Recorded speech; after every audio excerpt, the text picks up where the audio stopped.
వలసదారులు భూ సంస్కరణలు మన కోసం చేశారు అని చెప్పారు. కానీ అప్పటికి అధిక భూభాగం అగ్రవర్ణాలలో అగ్రవర్ణాల చేతుల్లోకి వెళ్ళిపోయింది. ఇది మనకి ఎలా ప్రయోజనకరం?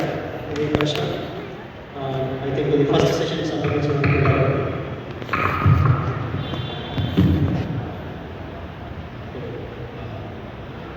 కలోనియల్ డేస్, కలోనియల్ బ్రిటిష్ వాళ్ళు రావడానికి మనుస్మృతి ఎప్పుడైతే అమల్లో ఉండిందో దేశంలో దళితుడికి భూమిని స్వతంత్రించుకునే హక్కు లేదు. ఆబ్వియస్లీ దేశమంతా కూడా దేశంలో భూమి మీద కూడా దళితుల దగ్గర ఉండే పరిస్థితి లేకుండా.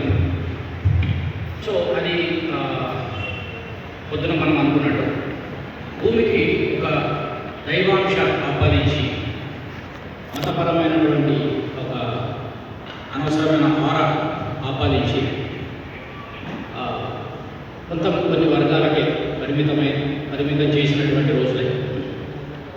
ఆ తర్వాత బ్రిటిష్ వాడు చేసినటువంటి సంస్కరణల వల్ల భూమి ఒక కమోడిటీలాగా మారిపోయింది, అంగడి సరుకులాగా మారిపోయినందుకు భూమి కొలవబడింది, భూమి అమ్మబడింది. భూమిని ఈరోజు ఎవరైనా కొనుక్కొని అమ్ముకోగలిగే పరిస్థితికి వచ్చింది.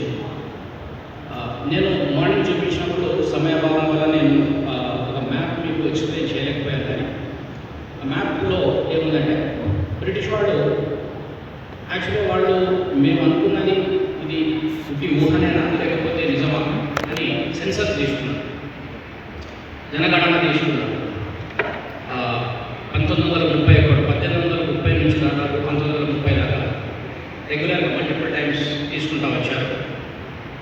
తీసుకున్నప్పుడు కూడా వాళ్ళకి రుజువైంది. కొన్ని అంటే ప్రతి రాష్ట్రం కూడా ఆ మ్యాప్లో ఏముందంటే dominant communities, land owning communities ఏదైతే ఉన్నాయో అవి దాంట్లో క్యాప్చర్ అయ్యాయి. సో క్యాస్ట్ సెన్సస్ అనేది